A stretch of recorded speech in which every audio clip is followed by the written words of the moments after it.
I'm Chef Michael again. In this segment, we're going to be shaping our baguette dough. We're going to allow it to do a second rise. While it's rising, I'm going to show you how to put together a quick and simple compound butter. So our bread has been proofing for just about an hour and a half, hour and 15 minutes. The kitchen's kind of cool, so it did take a little bit longer. If you're in a warm environment, your bread will probably proof in about an hour. What I'm looking for is the bread should have doubled in size. So as you can see, I traced the dough in its original form. It's now clearly double the size, so I know I can continue. What we're going to be doing next is called degassing the dough. It's a really critical step. I need to release some of this carbon dioxide before I even begin the shaping process. If we don't take gas out of the dough at this point, it'll be impossible to shape and we'll have far too much gas in our dough. First thing I will do is lightly flour my fists for this degassing. I'm going to take my fists and I'm just going to give the dough a gentle press. I don't want to take all the gas out of the dough, but I do want to take quite a bit out of it. So I've pressed it down. I'm now just folding it on itself, and then it should slide right out of the bowl. Before I do that, I can feel my dough is still pretty tacky, which is a very good sign. I do not want dry bread. I'm going to dust the surface with a little bit of flour, so when I slide the dough out, we're not going to have too much stick at this point. So our kneading is over. No more kneading at this stage in the game. What I'm going to do now is what is called scale our dough. If I were in a bakery and I wanted all of my baguettes to be exactly the same size, I would actually use a scale and weigh each portion. I know this dough is going to yield about 4 loaves, so I can eyeball this. I'm going to turn it in front of me, and I'm going to gently press it out, making it even or somewhat even so I can scale it into 4. I'm then going to use my bench scraper again, cut it in half, and then I'm going to take each half in half again, giving us 4 pieces of dough. This point is called pre-shaping. So before I begin to even attempt to elongate the baguette and give it its characteristic baguette form, I need to pre-shape it. I also am going to allow it to rest for a few moments after I pre-shape. A pre-shape, I'm going to take one piece of dough at a time, and I'm going to gently press it into a rectangle.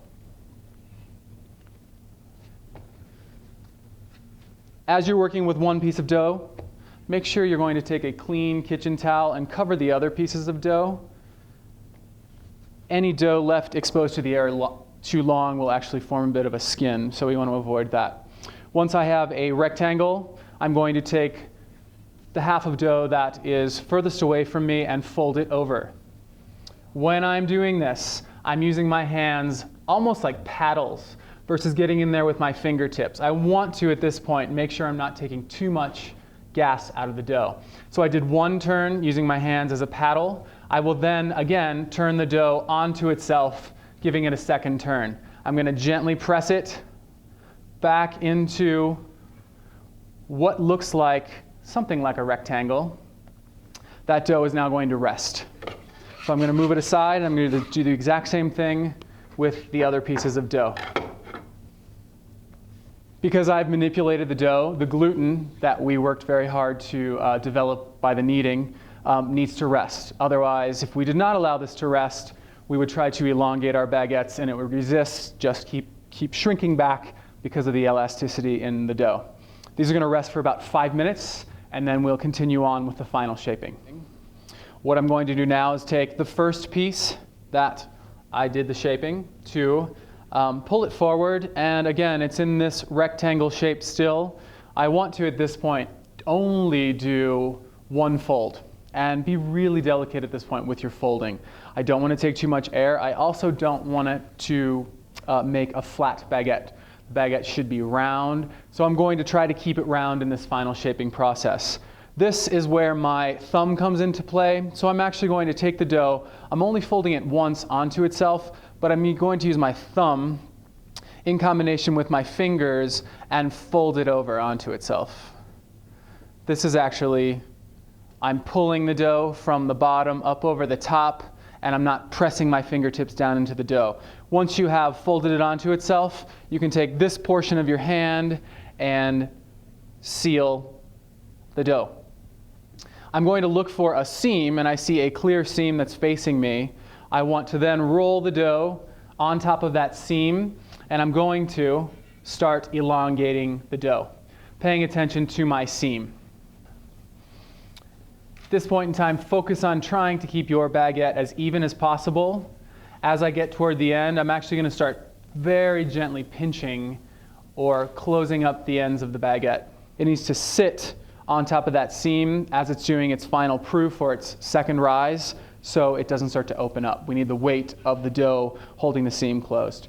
So again, I'm going to taper these ends just a bit more, and I'm going to transfer the dough seam side down to our sheet pan. I'm going to repeat that process with my second pre-shaped dough.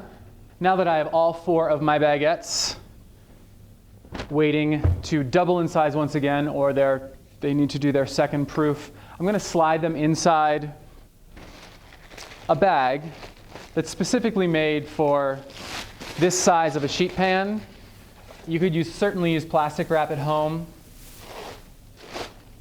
or you could use, like I said earlier, a towel. I want to focus on keeping as much heat as I can inside the dough at this point, so the yeast remains to be very active. This probably is only going to take about 20 minutes at this point. They're not going to quite double in size, however, they are going to grow a bit, and I'm going to show you the test to determine when they're ready for the oven. At this stage, it is very important that you prep your oven. Most breads, certainly rustic breads like baguettes, need very, very hot ovens. So I need to think of that ahead of time and make sure I get my oven at about 500 degrees, which does take some time to preheat. So I'm number 1 going to make sure my oven is at 500. Number 2, I want to make sure I have a pan in my oven so I can introduce some water right before the bread goes in for steaming. The steam in the oven creates a really nice humid environment that will give us that desired crust. So as our dough is proofing, we do have some downtime. It's probably going to take about an hour for that dough to double in size. While the dough is proofing, I want to put together a really quick, simple, tasty, what we call compound butter. To make a compound butter, it's as simple as adding a pound of room temperature unsalted butter into my stand mixer. It's important that the butter is room temperature. If it's straight out of the refrigerator, you can very delicately microwave it just to get to the room temperature stage. You do not want to melt the butter. We need the texture of the room temperature butter in this case. I've got a pound of butter in the mixer. What I'm going to do now is what is called cream the butter. I want to make sure it looks nice and smooth. It's going to get nice and light before I add any of our other ingredients. Like I said, I'm going to do an apple sage compound butter. So I've got about 1 Granny Smith apple that I peeled, I diced, I tossed it in some lemon juice so it doesn't oxidize. I'm going to add that. I'm also going to add some fresh sage that I've minced. And I would say that's probably about 2 tablespoons of sage. Because our butter is unsalted, it's important to season the butter. I'm doing a couple of pinches of sea salt, probably about a teaspoon, and I have some freshly cracked black pepper as well, and maybe just under a teaspoon for this.